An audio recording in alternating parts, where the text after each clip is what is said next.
요단이 갈라지는 기적입니다. 같이 한번 읽습니다. 이 갈라지는 기적. 예, 요단이 갈라져야 가나안 땅에 들어갈 수가 있고 가나안의 축복을 맛볼 수가 있습니다.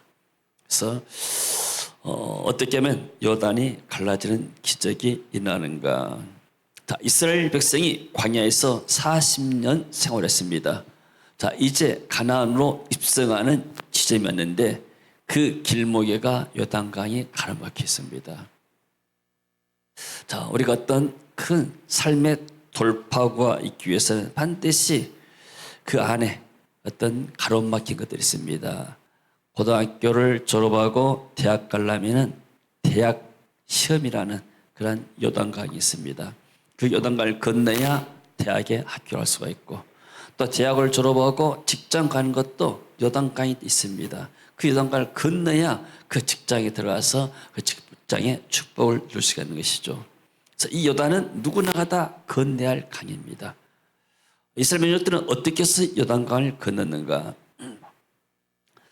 첫 번째는 하나님의 언약궤를 따라가라. 자, 1절에 보니까 여호수아가 아침에 시딤에서 이제 일어나서 요단에 왔습니다.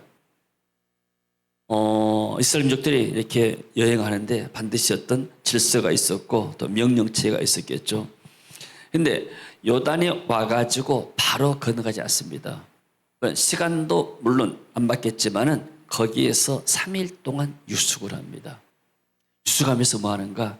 하나님의 인도를 받습니다. 우리가 이제 큰 일을 할 때는 항상 좀 기도하는 시간이 필요한데 왜 기도가 필요한가? 하나님 앞에서 조용하게 하나님 인도를 받기 위해서입니다. 예를 들어서 청년들이 결혼한다 하게 되면 결혼을 앞두고 기도해야 됩니다. 내가 과연 이 사람과 결혼했을 때 정말 하나님의 뜻인가? 아니면 직장을 놓고도 기도하고 또는 어떤 선택, 직장이나 아니면 어떤 사업이나 뭐 선택할 때 항상 하나님 앞에 기도하는 것. 그때 기도하면서 인도받아도 결정한 것이 어떤 면에서는 좋은 결정이 됩니다. 그러나 허겁지겁 너무나 이렇게 정황이 없이 바쁜 가운데서 급하게 무엇을 결정하다 보면 반드시 문제가 생겨요. 자, 이 중대한 지금 여호수아는 이 이스라엘 민족이 죽느냐 사느냐 가는데 가나안 땅을 정복해야 하는데 이 요단강이 가로막혀 있는데 이 요단강을 지금 어떻게 건널 것인가? 그리고 그 당시에는 이렇게 농사철이기 때문에 항상 물이 흘러넘쳤습니다. 근데 여호수아는 지금까지 하나님께서 모세를 인도한 것을 봤습니다. 그리고 자기를 지금까지 인도하신 하나님을 신뢰했습니다. 내가 이곳에 왔지만은 이곳에서도 하나님은 우리 앞길을 인도할 것이다. 우리가 어떻게 요단강을 건너서 저 가나안 땅에 입수하겠는가? 우리는 방법이 없다. 그냥 물이 넘치기 때문에. 왜 하나님은 물이 없는 그런 건기 시절 때 우리 인도하지 않고 이 하필이면 몸에 거두는 그 농사철에 불이 막 강이 범람 말고 흘러넘치는데 이때 우리 인도하셨는가? 하나님을 원망하지 않았어요. 여러분, 우리가 가는 길에 항상 하나님의 계획이 있는 줄로 믿습니다. 때로는 요단강처럼 막힌 일이 있고 어려운 일이 있지만은 그러나 원망과 불평 대신에 하나님 여기에 무슨 계획이 있지 않습니까? 하나님이 어떻게 행하실 것입니까? 내 힘으로는 갈 수가 없습니다. 하나님이 이 요단강을 건널 수 있는 길을 열어주세요. 그럴 때 하나님이 우리 앞길을 열게 되신 줄로 믿습니다. 그래서 하나님께서 여호수아에게 말씀하셨습니다. 여호수아는 그 말씀을 백성들에게 전한 겁니다. 그래서 백성에게 명령하 이르되 너희는 레위 사람 제사장들이 너희 하나님 여호와의 언약궤 매는 것을 보거든 너희가 있는 곳을 떠나 그 뒤를 따르라. 언약궤는 하나님이 함께 한다는 임재의 상징입니다. 그래서 하나님은 이 언약궤를 통해서 이스라엘 민족을 인도했습니다. 그래서 이 언약궤 안에 세 가지가 들어있습니다. 만나를 담은 금 항아리, 아론의 쌍난 지팡이, 그리고 십계명이 새겨진 두 돌판. 전부 다 예수 그리스도를 상징하죠. 만나는 예수님이 내가 하늘에서 내려온 생명의 떡이다고 제자들에게 말씀했어요. 그래서 생명의 떡이신 예수 그리스도께서 광야 동안에 40년 동안에 이 이스라엘 민족을 인도하셨다. 광야는 교회로 비유합니다. 교회 우리가 생활하는데 결국은 교회 생활을 누가 인도하는가? 하나님이 인도하십니다. 할렐루야. 그리고 만나 하나님의 영적인 말씀을 통해서 우리에게 우리 영혼을 이렇게 먹이시고 그리고 우리를 인도하십니다. 그 아론의 쌍난 지팡이 뭐냐면 영원한 아론은 제사장입니다. 그래서 많은 다른 이 제사장 지파 때 사람들이 레위 사람들이 제사장 지파 이 아론의 지파를 시기했습니다. 아니 아론도 내 지파고 나도 내 지파다. 근데 꼭 아론의 집안만 제사장할 필요가 있겠느냐 이렇게 항의합니다. 그때 리더십을 이렇게 하나님이 아론과 함께 한다는 사인으로 지팡이 아론의 지팡이에 싹이 나게 만들어서 그것을 이 벗기에다가 보관했습니다. 그것은 무슨 의미냐면은 하나님이 종들을 세운다 그 말입니다. 그래서 우리는 이런 사실들을 믿어요. 물론 교회 종도 세우고 교회 장로님들이나 또는 권사님 안수집사를 다 하나님이 다 세우신 거예요. 아멘. 마찬가지로 세상 역사도 마찬가지입니다. 우리가 마음에 안 들지만은 저쪽에 중국이나 러시아나 유럽이나 많은 사람들 지도자를 있잖아요. 결국 하나님의 손 안에서 다 이루어진 겁니다. 물론 그들이 악의 도구가 되고 또 좋지 못한 영향력을 미치지만은 그러나 모든 것들이 다 하나님의 그러한 주권 아래서 결과적으로 이루어진 줄로 우리는 믿어야 할 줄로 믿습니다. 그래서 언약궤는 하나님 임재, 그래서 하나님의 말씀을 따라가고 또 지도자들의 그러한 인도를 따라가고 그리고 하나님의 그러한 날마다 생명 되신 예수 그리스도를 지도를 또 인도를 받아가라. 그래서 언약궤는 이제 근데 뭐냐면 좀 이렇게 거리를 두라고 그랬습니다. 한 2,000규빗이면 900m 되는데 한 1km 언약궤가 멀리 갈 때 백성들이 첫째는 다 볼 수가 있게 되고 언약궤는 한 임재상이기 때문에 제사장들 한 명이기 때문에 백성들에게 좀 하나님의 거룩성을 보존하라 이런 의미도 있습니다. 자, 그래서 같이 요서 3장 4절 같이 읽습니다. 그러나 너희와 그 사이 거리가 2,000규빗쯤 되게 하고 그것에 가까이 하지는 말라. 그리하면 너희가 행할 길을 알리니 너희가 이전에 이 길을 지나보지 못하였음이니라 하니라. 예, 너무나 백성이 가까이 있으면 다른 사람들이 볼 수가 없고 또 거룩성이 좀 훼손되어 있기 때문에 하나님께서 이렇게 말씀하셨습니다. 그리고 그 다음에 두 번째는 자신을 성결하게 하라. 한 가지 더 여호수아가 명령하죠. 같이 읽습니다. 여호수아가 또 백성에게 이르되 너희는 자신을 성결하게 하라. 여호와께서 내일 너희 가운데 기이한 일들을 행하시리라. 자, 하나님께서 기적을 행하시는데 너희들은 몸과 마음을 좀 성결케 해라. 깨끗게 해라. 이 의미는 어떤 면에서는 이 요단강을 건너서 가나안을 정복하면 우리가 무엇을 해야 할 것인가 한번 생각할 수 있는 시간을 갈 수가 있습니다. 우리가 기도하지 않습니까? 하나님 이 문제를 풀어주세요. 이 문제는 내 인간의 방법으로 행할 수가 없습니다. 하나님께서 이 문제를 해결해 주세요. 우리가 이렇게 기도할 수 있어요. 근데 거기 끝나지 않고 하나님 이 기도가 응답이 되게 되면 나는 이 기도 응답을 통해서 어떤 일을 하나님 원하신 일을 내가 하겠습니다. 이거까지 포함되어야 됩니다. 자, 이 사람 저기 하나님 요단강 건너가게 해주세요. 요단 건너서 뭐 할 거야? 왜 가나안 들어가야죠? 가나안 들어가서 뭐 할 거야? 농사 짓고 좀 이렇게 풍족하게 살아야 되죠. 그 풍족하게 살아서 뭐 할 거야? 우리가 그곳에서 그리스도를 재림하면서 하나님을 섬기겠습니다.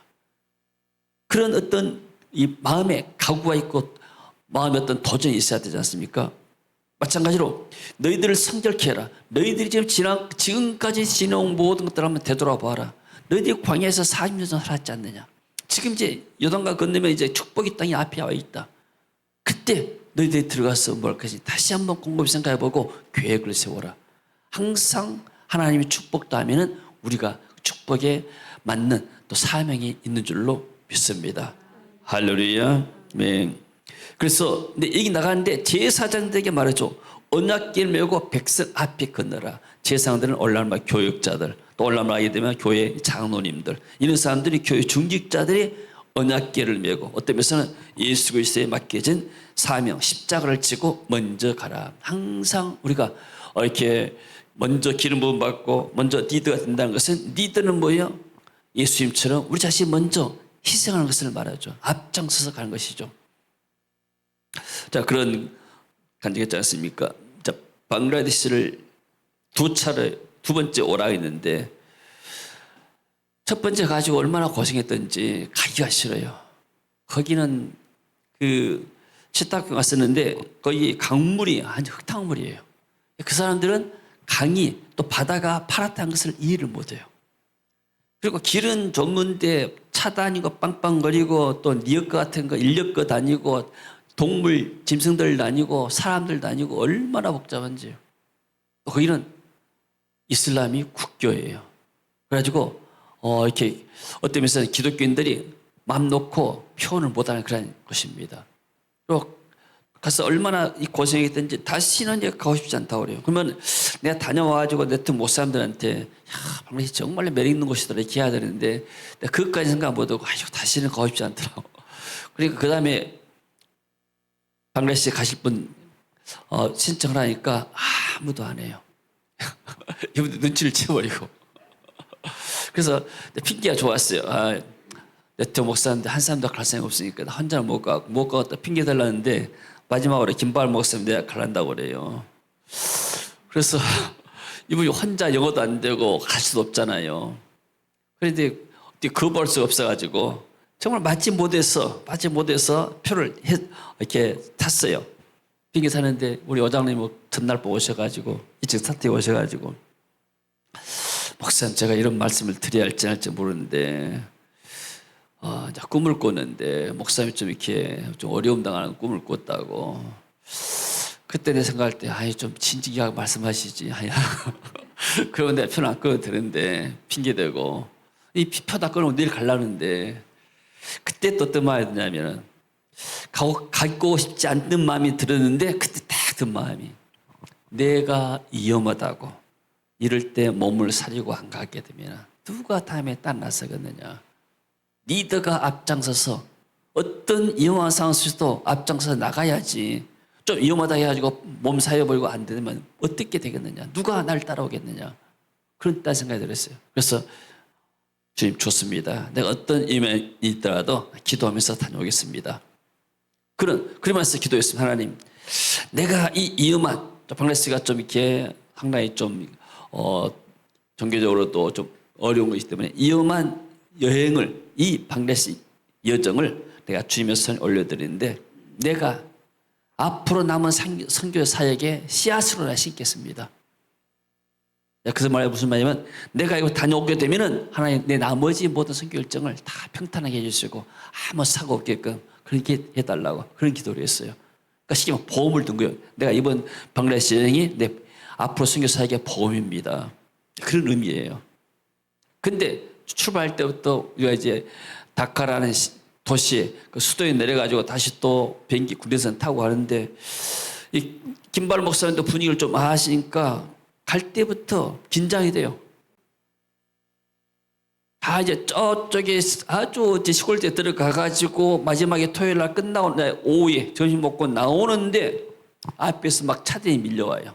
관광버스들이 밀려오고 무슨 일이 하니까 그 지역에 어떤 이슬람의 성자가 태어난 날이다. 죽은 날인데 태어난지 모르겠어요. 성리다 해가지고 전국에서 뭐 이렇게 참배로 온다는 거예요. 그러니까 길은 좁은데 전세 버스들이 오고 차들이 오고 사람들이 오게 되고 그 가운데 우리는 앞으로 나가려는데 너무나 막막해요. 우리가 막 기독교나 알게 되게 되면 신분이 탈락되면 이슬람교도에 또 어떻게 유일지 모르잖아요. 딱 어떤 위기가 들어오더라고요.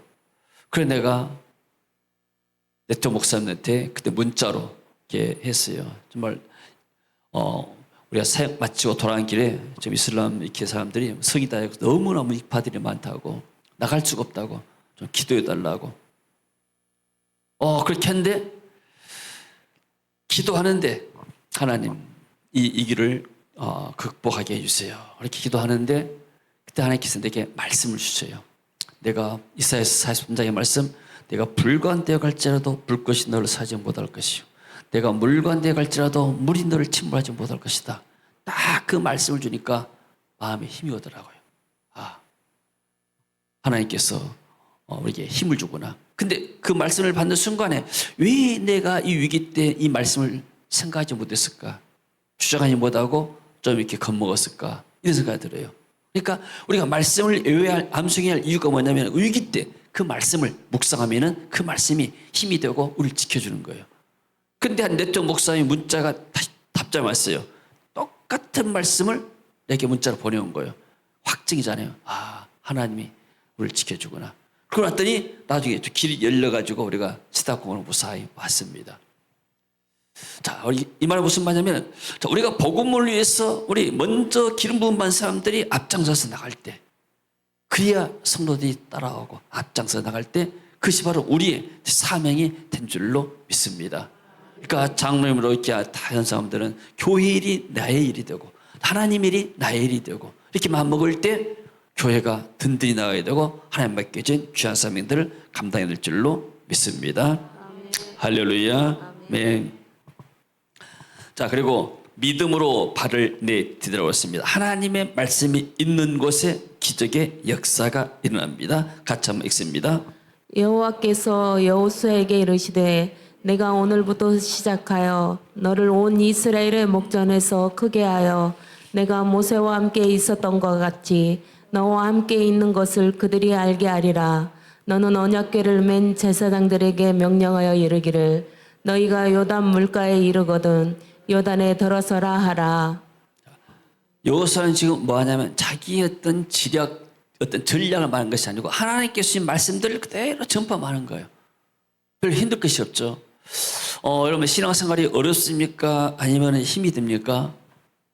신앙생활은 말씀대로만 순종만 하면 너무 쉬워요. 물 흐르듯이 가는 겁니다. 근데 어떤 문제 만났을 때 하나님 인도를 받지 않고 그냥 내 힘으로 밀고 나가려니까 앞에 길이 막혔는데 막 뚫고 나가려니까 힘이 드는 거예요. 신앙생활은 저는 그래요. 신앙생활은 물 이는 것처럼 자연스럽다. 너무나 쉽다. 말씀에 인도받고 성령 인도받게 되면 정말 하나님께서 우리 길을 평탄하게 인도할 줄로 믿습니다. 그래서 여호수아는 자기가 하나님의 받은 말씀을 그냥 그대로 전한 거예요. 그래서 언약궤를 제사장 미랑에 만들고 백성들에게는 언약궤를 따라가라 이렇게 했죠. 자, 언약궤는 반드시 하나님의 언약은 성취됩니다. 언약 3장 9절 읽습니다. 여호수아가 이스라엘 자손에게 이르되 이리 와서 너희의 하나님 여호와의 말씀을 들으라 하고 하나님의 말씀을 그대로 전합니다. 우리가 이렇게 이제 말씀을 이렇게 할 때, 제가 젊었을 때는 이제 제목 설교를 많이 했어요. 순복음교회에서는 또 제목 설교가 많습니다. 이제 장로교는 말씀을 좀 풀어서 하는 강의 설교가 많고, 근데 요즘 뭐 보게 되면은 그래도 이제 좀 이렇게 하나님 말씀을 그대로 좀 설명하면서 여기에서 하나님 주신 은혜를 받고 이것이 좋겠다 이런 생각이 들어져요. 저는 이게 고등학교 다닐 때 국어 공부에 관심이 있었어요. 좀 문과이기 때문에. 그래가지고, 한 번은 국어를 공부하니까 이게 국어가 최고점이 나왔어요. 그러니까 나는 이렇게 어떤 우리나라에 글을 쓰고 국어 하는데 좀 관심이 많았어요. 그래서 그런 말씀들, 하나님의 말씀들을 이렇게 읽고 암송하고 하게 되면은 이것이 결국은 이것이 우리에게 힘이 된다는 것을 깨달았습니다. 그래서 여호수아가 백성들에게 그대로 말하죠. 그래서 우리가 이게 설교를 들을 때 어떤 비교를 할 때 땅도 좋지만은 하나님의 말씀을 그대로 우리가 이렇게 설명을 듣고 거기서 은혜 받는 것이 이것 때문에서는 신앙에 좀 연조가 있는 분들의 깊은 은혜가 된 줄로 믿습니다. 아멘. 그래서 말씀이 가장 은혜가 돼요. 말씀에 순종할 때 믿음의 말씀을 내디딜 때 기적의 역사가 일어났습니다. 자, 요단은 어디예요? 곡식 거둔 시기예요. 항상 곡식 거둔 시기에는 언덕이 넘치는 물이 쉽게만 댐에서 올라와서 막 흘러 넘친단 말이에요. 그러니까 근데 괴를 맨 제사장들의 발이 물에 잠기자 언약궤는 그리스도잖아요. 언약궤는 그리스도의 복음입니다.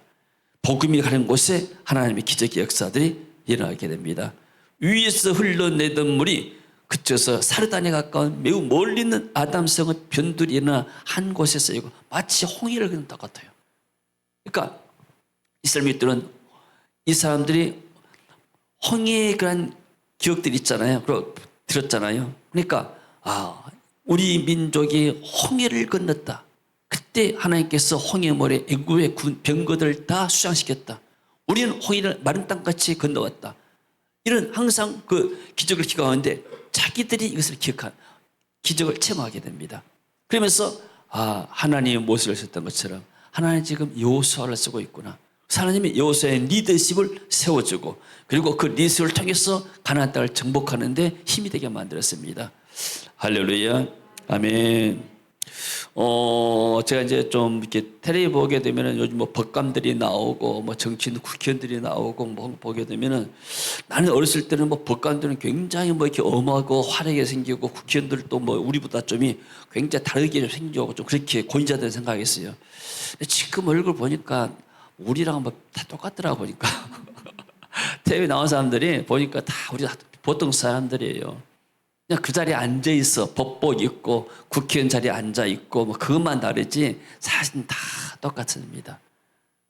그 말은 무슨 말이냐면은 다 하나님이 세웠고 하나님이 은혜가 아니면은 우리는 다 똑같은 사람들이에요. 그 법관이 그냥 뻑뻑 벗고 그냥 이렇게 어떤 농부처럼 가서 이렇게 아니면 농사 짓거나 아니면 그냥 청소차 타고 가서 청소하고 다 똑같잖아요, 사람들이. 하나님이 그 자리에 세워서 거기에 어떤 목적이 있기 때문에 또 그분들이 준비됐기 때문에 거기에 세워진 줄로 압니다. 자, 여호와를 맨 제사장들이 요단에 가서 마른 땅에 굳게 섰고 모든 백성이 요단을 건너기를 마칠 때까지 모든 이스라엘 그 마른 땅으로 건너갔더라. 하나님의 기적의 역사가 일어났습니다. 첫째는 하나님의 말씀을 들었고 그다음에 여호수아의 인도를 받았고 그리고 이 사람들이 순종했습니다. 제사장들이 여호수아에게 아니 당신 미쳤습니까? 우리가 연약게 메고 지금 물에 빠져 죽으란 말입니까? 지금 물이 뭐 넘치고 있는데 물이 넘치고 있는데 우리가 어떻게 들어갔습니까? 그렇게 항의하지 않았어요. 하나님의 말씀이기 때문에 어떤 면에서는 모험이죠.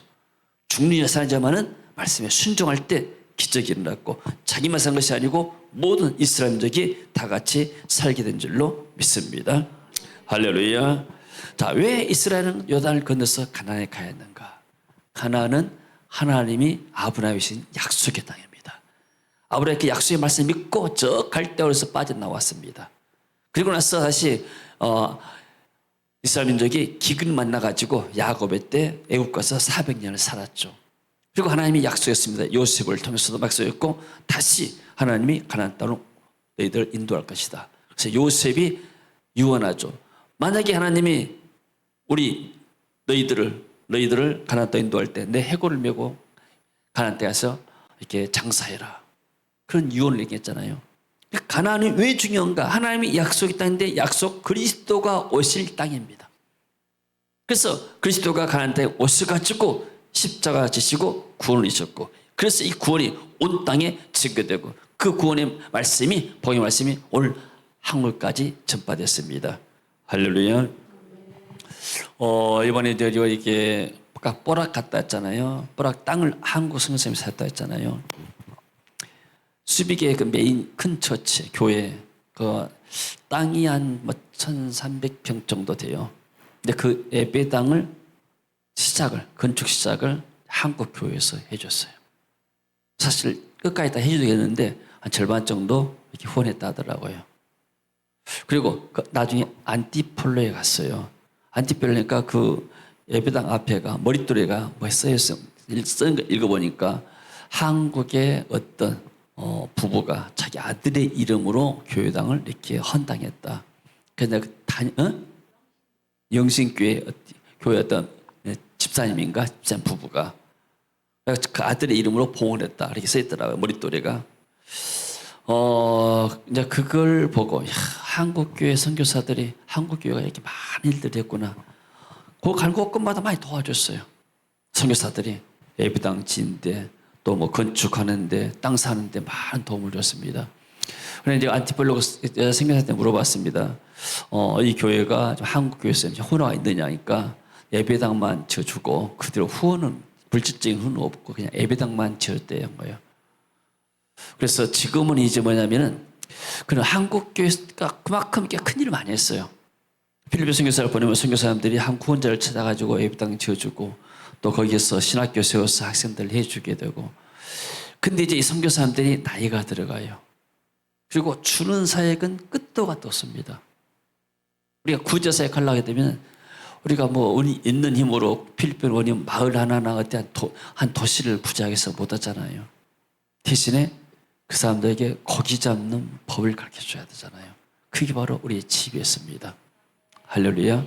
그 선교사님들이 하나님이 요소였잖아요. 내가 너를 내 앞에서 크게 하리라. 네. 우리 20년 동안 그야말로 우리 교회에서 이름도 없이 빛도 없이 누가 세계비전교회를 한국교회 알아줍니까? 그냥 이름도 없이 빛도 없이 누가 알아준가 상관없이 이 사역을 했는데 이제 선교 현장에서 선교사님들이 우리의 사역을 필요로 해요. 고인들이 이렇게 예배당 짓고 그 했는데 이 사역자들을 훈련시킬 만한 시스템이 없는 거예요. 항상 그런 얘기 하잖아요. 부모가 박사라도 이들을 학교에 보내서 훈련시킨다. 그러잖아요. 부모가 박사라도 다 못 가르치는 거예요. 학교에 보내야 돼요. 그래야 과정을 마치고 대학에 가서 전문적인 사람이 되잖아요. 우리 집에서는 영적인 사관학교입니다. 여기에 들어오게 되면 사람들이 바꿔져요. 사람이 변화해야 됩니다. 이번에 조일 집사가 이렇게 이제 그 부인이랑 같이 와서 같이 식사 한번 했는데 우리 기엘이 밥 사줘가지고 기엘이 밥값 냈나? 기엘이 밥값 내가지고 나 밥 사다 해가지고 1년 목사 부부하고 조일 집사 부부 왔어요. 조일 집사 부부가 딸이 셋이잖아요. 지난번에 그 페이스라는 큰 딸이 왔었잖아요. 이 딸이 와서 너무나 은혜를 받고 가가지고 그전에 얘가 상당히 이기적이었대요. 완전히 바꿔가지고 대학교 다녔는데 셀하고 지금 뭐 청소년 목사로 임명받아가지고 그렇게 바꿔요. 부모가 놀라고 교회도 놀래요. 그럼 목사를 한다는 거예요. 내가 조일 집사한테 물어봤습니다. 딸 목사가 되면 괜찮겠냐니까 자기는 돈이 많으니까 서포트 할 테니까 딸 목사가 돼도 다 좋다는 거예요. 그래서 5월 달에 다 같이 가족들이 온다는 거예요. 본인은 이제 다 있긴 어렵고 내가 그랬습니다. 당신 우리 교회에서 집에서 마치고 나면 너 목사 될 것이다. 내가 그렇게 이야기했어요. 그만큼 많은 사람들이 집에서는 쉽게 말하면 어떤 면에서는 아주 어떤 면에서는 특수 요원들 뭐 공수부대랄지 해병대랄지 훈련시키는 훈련학교고 사관학교와 똑같은 겁니다. 하루에 10시간씩 훈련하는 게 쉽지 않아요. 그렇잖아요. 그러니까 처음에 와서 하루 이틀은 굉장히 힘든데 나중에는 하나님이 힘을 주니까 그 힘을 통해서 이겨나간 것이고 또 우리 식당팀에서 이 사람들은 최대한 영양을 공급해 주니까 아프지 않고 왜 그 사람들을 오게 되면 이렇게 밥을 제대로 잘해주는지 아세요? 음식이 좀만 부실하면 사람들이 아파요. 아프면 우리 병원비 우리가 내야 돼. 약값 병원까지 더 들어가. 그러니까 그냥 비타민C도 약 끊을 때마다 주잖아요. 이제 아프지 말라고 인도 안에 잘 먹고 아프지 말고 그러고 나면 이제 그냥 육신적으로 힘 먹고 건강하고 또 영적으로 버티고 나가니까. 그래서 제가 컨퍼런스 하게 되면 당신들은 티켓만 받아오면은 인천공항에 도착하면 나머지는 다 공짜입니다. 세상에 이런 학교는 없다 그랬어요. 그러잖아요. 누가 이런 학교가 있겠어요, 어디가? 나 돈 가지고 막 이렇게 계산하고 그러지. 그래서 집에서는 천국처럼 모든 게 풀이다. 천국은 예수님이 값을 지불했고 집에서는 우리 교인들과 네트워크 목사님들이 값을 다 지불했다. 이봐 천국이다 그랬어요. 할렐루야. 하나님께서 새 더 큰 일을 할 줄로 믿습니다. 우리 GBS가 이제 갈수록 이렇게 정말로 또 이렇게 선명해지고 정말로 이렇게 많은 한국 성사님을 또 자기 사역들 데려가서 훈련받고 싶어하고 그리고 또 제가 몬탈베 했던 그 목사님 거기가 제가 지난번 쭉 한 20년 동안 필리핀 사역자를 하지만은 거기같이 GBS에게 좋은 시스템 있는 센터가 없어요. 너무나 100명, 200명까지도 충분히 커버할 수 있는 시스템을 갖추고 있더라고요. 그분이 이번에 이제 4월 달에 참석하려고 그래요. 참석하고 은혜 받을 거라면은 그분을 하게 되면 한국에서 모든 분들을 거기 우리 팀들이 가가지고 거기서 훈련시키면은 좋지 않을까 좀 그렇게 생각 중에 있습니다. 이분도 뭐 그런 꿈이 있고 비전이 있는 분이요. 이분이 전라도 전주 분인데 20년 넘게 가서 사역하는데 사역을 좀 잘하고 있어요. 그래서 앞으로도 하나님께서 더 큰 일을 행하시기를 기도하고 기대합니다. 자, 결론입니다. 이스라엘이 요단강에 건너서 가나안에 들어간 것은 선택사항이 아닙니다. 해도 되고 안 해도 될 일 아니에요. 반드시 건너갈 강입니다. 우리 앞에도 이렇게 건너야 할 강들이 많이 있죠. 이 강 건너라면 끝이 아니에요. 죽을 때까지 우리 앞에는 요단강이 있을 수가 있어요. 그때 이 요단강을 건너고 나면 한 단계씩 뛰어오른 겁니다. 요단을 건너야 가나안의 축복이 있습니다. 홍해를 건넌 것이 물세로 표현한다면 요단강을 건넌 것은 성령세로 표현합니다. 홍해를 건널 때 모세가 백성을 홍해를 건너갔다가 이것을 사도행전에서 스데반이 말합니다. 그것이 바로 세례다. 그 다음에 요단강은 어떤 면에서 성령 세례입니다. 성령 세례를 받고 이 제자들이 온 세계를 정복해 나갔죠. 우리 앞에 가로막혀 있는 요단강을 우리가 말씀에 인도받고 성령의 능력으로 건너가야 가나안에 당도할 수가 있습니다. 그래서 어려울 때일수록 당황하지 말고 늘 하나님 앞에서 하나님 인도를 구하고 또 우리 자신을 되돌아보게 되면 하나님께서 우리 앞길을 인도할 줄로 믿습니다. 새해 우리 앞길 막고 있는 요단강에 갈라지는 기적의 역사들이 우리의 가정에 임하기를 원합니다. 우리의 자녀들의 앞길에 임하기를 원합니다. 우리 교회 안에 임하기를 원하고 우리나라의 요단강에 기적의 역사가 임하기를 원합니다. 자, 기도합니다. 하나님 은혜를 감사합니다. 우리 앞에 다가오는 어려운 난관들, 하나님 또 정치, 경제, 사회적으로 국방적으로 여러 가지 난관들이 있습니다. 이것들을 교회가 기도함으로 능력받아서 헤쳐나가고 그리고 2025년 새해 정말 새로운 돌파구가 우리의 가정과 교회와 우리나라에 있도록 주님 역사하여 주옵소서. 예수님 이름으로 기도합니다. 아멘.